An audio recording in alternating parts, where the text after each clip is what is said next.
1 अगस्त 1920 का वो दिन, जिस दिन पूरा देश अंग्रेजी हुकूमत के खिलाफ पहली बार एक साथ आया था। मौका था असहयोग आंदोलन का, एक ऐसा आंदोलन जिसमें ना किसी ने कोई हथियार उठाया और ना ही किसी की हत्या की गई। फिर भी इस आंदोलन ने अंग्रेजी सरकार की नींव को हिला कर रख दिया।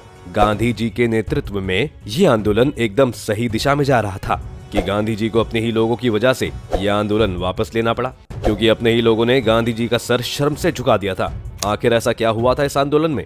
क्यों इतने सफल चल रहे आंदोलन को गांधी जी को बीच में ही वापस लेना पड़ा? क्या था ये आंदोलन? चलिए दोस्तों, जानते हैं आज विस्तार में इस आंदोलन के बारे में। क्या था असहयोग आंदोलन? 1 अगस्त 1920 को शुरू किया गया ये आंदोलन बहुत ही बड़े पैमाने पर हुआ था। ये आंदोलन महात्मा गांधी के देखरेख में चलाया जाने वाला पहला जन आंदोलन था। ये अंग्रेजों द्वारा प्रस्तावित अन्यायपूर्ण कानूनों और कार्यों के विरोध में पूरे देश में चला एक अहिंसक आंदोलन था।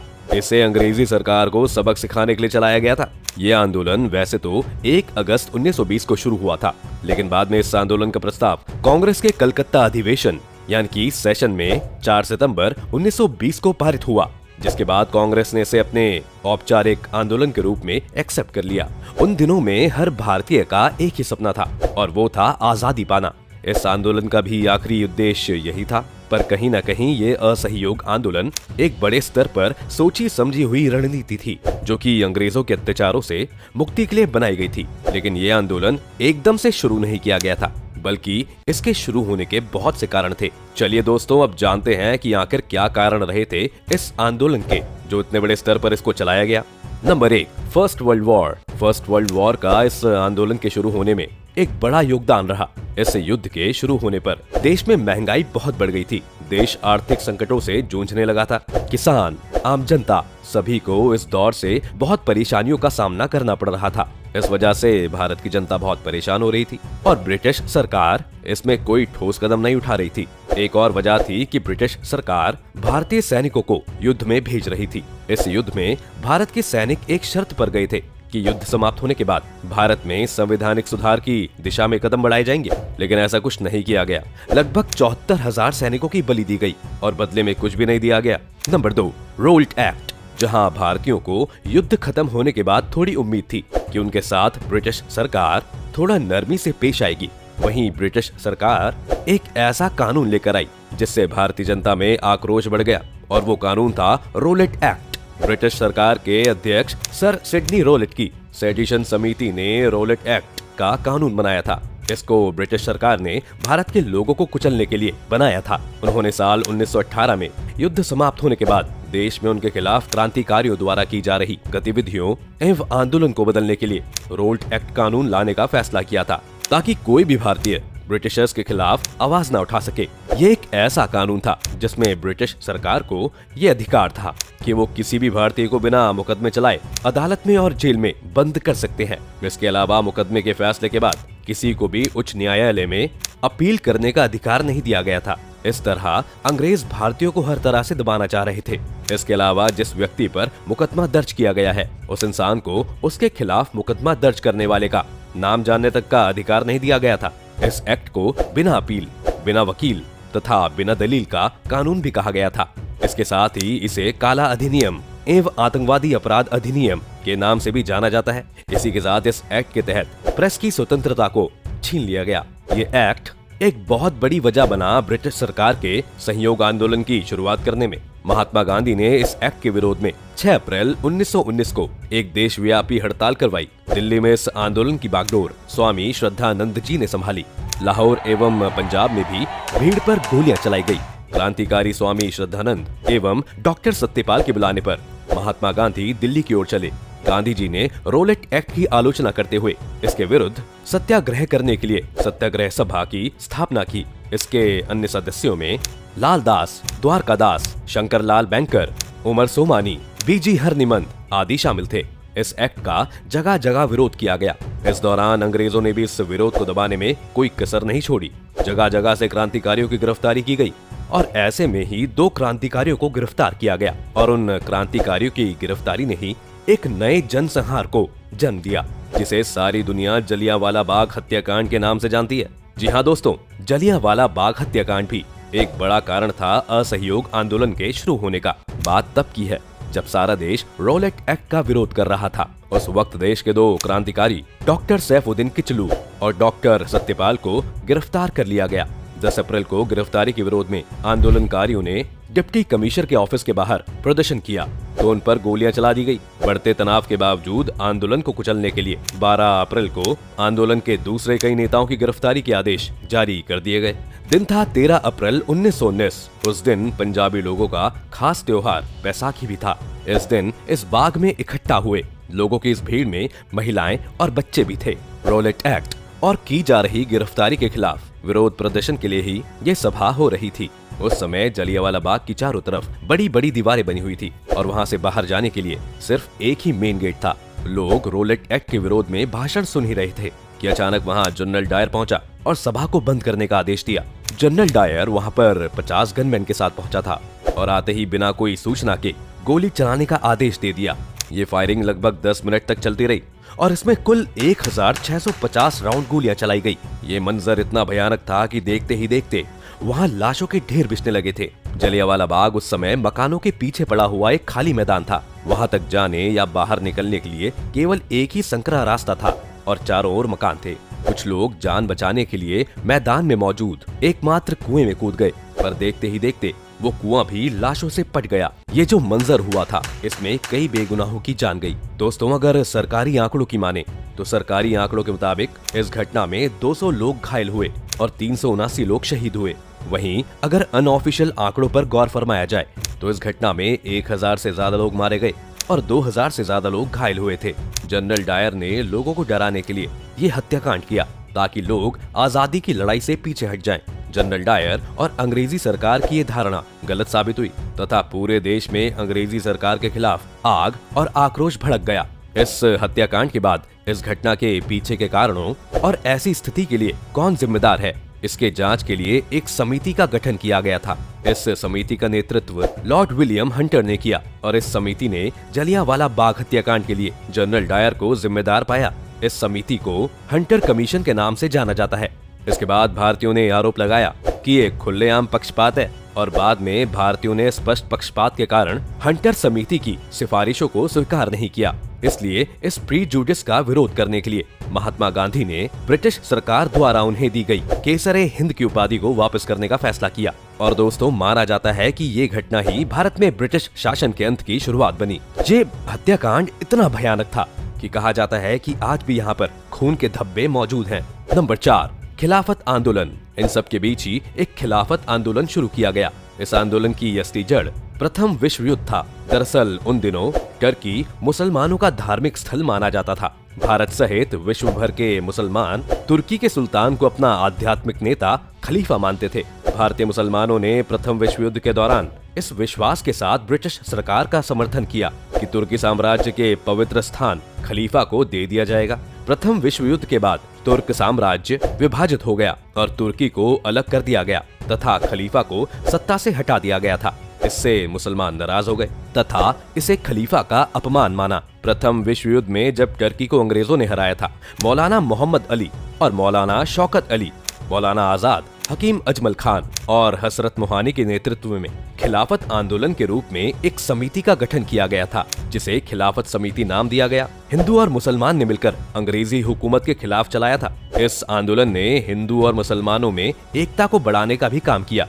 इस आंदोलन को खिलाफत नाम दिया गया। बाद में महात्मा गांधी के इस आंदोलन से जुड़ने के बाद ही इस आंदोलन को असहयोग आंदोलन कहा गया और इन्हीं सब के बीच शुरू हुआ असहयोग आंदोलन, जो कि देश में बहुत बड़े स्तर पर किया गया था। असहयोग आंदोलन की विशेषताएं। इस आंदोलन की सबसे बड़ी विशेषता ये थी कि इस आंदोलन में किसी तरह की कोई हिंसा नहीं थी। ये आंदोलन केवल अंग्रेजों की करतूतों के खिलाफ लड़ने के लिए और आजादी पाने के उद्देश्य से किया गया था। इस आंदोलन में जो लोग भारत से उपनिवेशवाद यानी कि कॉलोनियलिज्म को खत्म करना चाहते थे, उनसे आग्रह किया गया था कि वे स्कूल, कॉलेजों और न्यायालय न जाएं। लोगों को कहा गया था कि वो कर यानी कि टैक्स ना चुकाएं। उस दौरान लोगों ने गांधी जी और क्रांतिकारियों की बातों को सुना भी। इस आंदोलन के दौरान स्टूडेंट्स ने सरकारी स्कूलों और कॉलेजों में जाना बंद कर दिया था। वकीलों ने अदालत में जाने से मना कर दिया, जबकि कई कस्बों और नगरों में श्रमिक और मजदूर हड़ताल पर चले गए। लोगों ने ब्रिटिश सामान खरीदने से इनकार कर दिया और हैंडक्राफ्टेड गुड्स के इस्तेमाल को एनकरेज किया गया। असहयोग के कार्यक्रम में ब्रिटिश उपाधियों और सम्मानों का बहिष्कार, ब्रिटिश न्यायालयों, विधायकों तथा शैक्षणिक स्थानों का बहिष्कार के साथ ही विदेशी वस्तुओं का बहिष्कार भी शामिल था। लोगों द्वारा विदेशी कपड़ों को सार्वजनिक रूप से जलाया गया। बहिष्कार ने विदेशी वस्तुओं के उपयोग को बढ़ावा दिया। विशेष रूप से हाथ की कताई और हाथ से बने हुए खादी वस्तुओं के उपयोग को बढ़ावा दिया गया और खादी वस्त्रों के उपयोग को बढ़ावा दिया गया। छुआछूत को दूर करने तथा हिंदू मुस्लिम एकता को बढ़ावा देने हेतु प्रयास किए गए। मादक पेय पदार्थ यानी कि अल्कोहलिक बेवरेजेस का बहिष्कार किया गया। शहरों से लेकर गांव में इस आंदोलन का असर दिखाई देने लगा और सन 1857 के स्वतंत्रता संग्राम के बाद असहयोग आंदोलन से पहली बार अंग्रेजी राज की नींव हिल गई। दोस्तों, इस आंदोलन में पूरे देश ने सहयोग किया था, लेकिन फिर भी कुछ नेता ऐसे भी थे जिन्होंने खुलेआम ब्रिटिश हुकूमत के खिलाफ आवाज उठाई थी। चलिए आपको बताते हैं कि कौन कौन से नेता ने इस आंदोलन में खुलेआम ब्रिटिश सरकार का असहयोग किया। इस आंदोलन में राजेंद्र प्रसाद, सरदार वल्लभ भाई पटेल, एम.एन. रॉय, देवी बसंती, जितेंद्र बनर्जी, सुभाष चंद्र बोस, मौलाना मोहम्मद अली, लाला लाजपत राय जैसे कुछ नेता थे जिन्होंने इस आंदोलन में सक्रिय रूप से भाग लिया।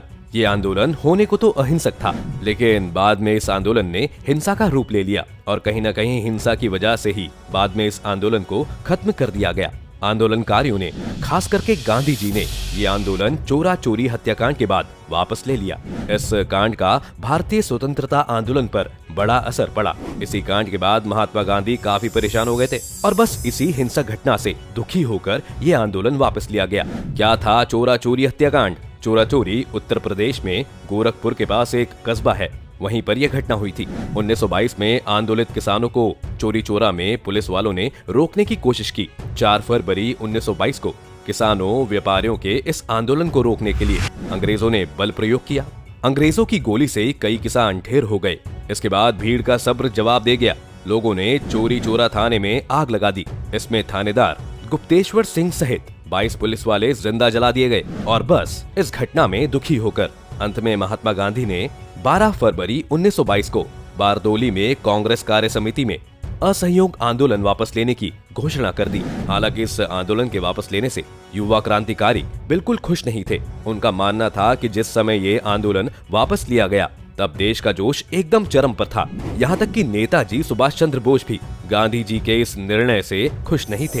इस कांड और गांधी जी के इस निर्णय के बाद ही क्रांतिकारियों का दल वैचारिक रूप से यानी कि सोच के आधार पर 2 भागों में बट गया। एक था नरम दल, जिसके नायक वे लोग थे जो अहिंसात्मक रुख के हिमायती थे। दूसरा गरम दल, जिसमें भगत सिंह, चंद्रशेखर आजाद, राम प्रसाद बिस्मिल, राजगुरु, सुखदेव जैसे युवा थे। दोनों ने अपनी लड़ाइयों को जायज ठहराया और देश के लिए सब कुछ न्योछावर कर दिया। असहयोग आंदोलन खत्म होते ही जैसे अंग्रेजों को मौका मिल गया। 10 मार्च 1922 को गांधी जी को गिरफ्तार किया गया।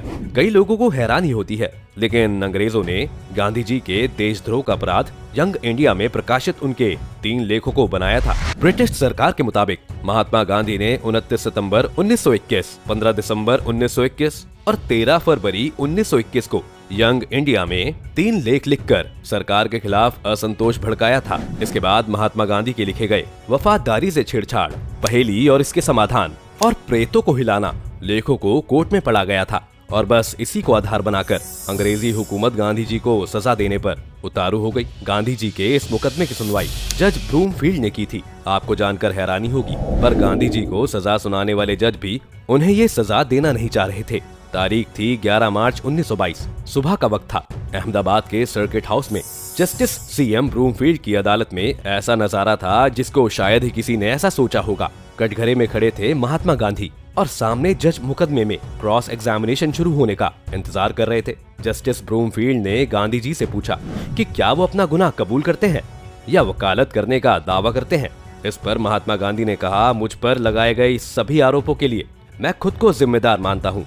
मैं कोर्ट से छिपाना नहीं चाहता हूँ कि सरकार की मौजूदा प्रणाली के खिलाफ असंतोष का प्रचार करना मेरे लिए एक जुनून बन गया है। ये मेरी एक ड्यूटी है जिसे मुझे निभाना होगा। मैं बम्बई, मद्रास और चोरी चोरा की घटनाओं को लेकर लगाए गए आरोपों को स्वीकार करता हूँ। लिहाजा एक जज के रूप में आपके लिए केवल एक रास्ता खुला है कि या तो आप पद से इस्तीफा दे दें या मुझे गंभीर सजा दें। महात्मा गांधी के इस बयान पर जस्टिस ब्रूमफील्ड ने बापू के सामने सिर झुकाया और सजा सुनाई। सजा सुनाते हुए उन्होंने कहा कि इस मामले में एक जस्टिफाइड सजा सुनाना बहुत मुश्किल है। मैंने अब तक जितने भी लोगों के खिलाफ सुनवाई की है या भविष्य में सुनवाई करूंगा, आप उनमें से सबसे अलग व्यक्ति हैं। आपसे राजनीतिक मतभेद रखने वाले लोग भी आपको संत के तौर पर मानते हैं। इसके बाद उन्होंने बापू को 6 साल की सजा सुनाई और फिर झुकते हुए ये भी कहा, अगर सरकार इस सजा को कम कर दे तो मुझसे ज्यादा खुश कोई नहीं होगा। और इस तरह ये महात्मा गांधी द्वारा शुरू किए गए असहयोग आंदोलन का आखिरी पड़ाव था। लेकिन दोस्तों, ये बात सच है कि अगर चोरी चोरा हत्याकांड नहीं हुआ होता तो देश में असहयोग आंदोलन की सफलता की कहानी आज कुछ और होती। कुछ इतिहासकारों के मुताबिक असहयोग आंदोलन उस वक्त जीत की कगार पर पहुंच गया था, लेकिन चोरी चोरा घटना के बाद उसको गांधी जी ने वापस ले लिया क्योंकि उन्हें लगा कि ये भटक रहा है। कई लोग ये भी कहते हैं कि साल 1922 में यह आंदोलन इतना तेज था कि अंग्रेजों पर दबाव पड़ता और हमें तभी आजादी मिल जाती। दोस्तों, इस आंदोलन से देश आजाद तो नहीं हुआ, लेकिन ये कहना भी गलत नहीं है कि ये आंदोलन पूरी तरह से असफल हो गया था। चलिए अब आपको बताते हैं कि इस आंदोलन के देश में क्या प्रभाव पड़े थे। इस आंदोलन ने लोगों में ब्रिटिश विरोध भावना विकसित की, जिसके कारण लोग ब्रिटिश शासन और नेताओं से छुटकारा पाने की कोशिश कर रहे थे। जब खिलाफत आंदोलन को असहयोग आंदोलन में मिला दिया गया तो इससे हिंदुओं और मुसलमानों में एकता आई।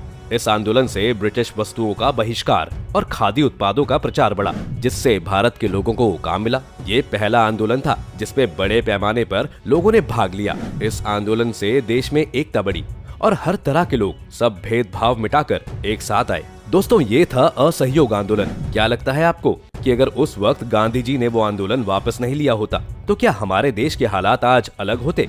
हमें हमारे कमेंट सेक्शन में जरूर बताइएगा। अगर आपको ये वीडियो पसंद आई हो तो इसको लाइक और शेयर जरूर करें। साथ ही अगर आप चैनल पर नए हैं तो इसको सब्सक्राइब करना और बेल आइकन दबाना ना भूलें।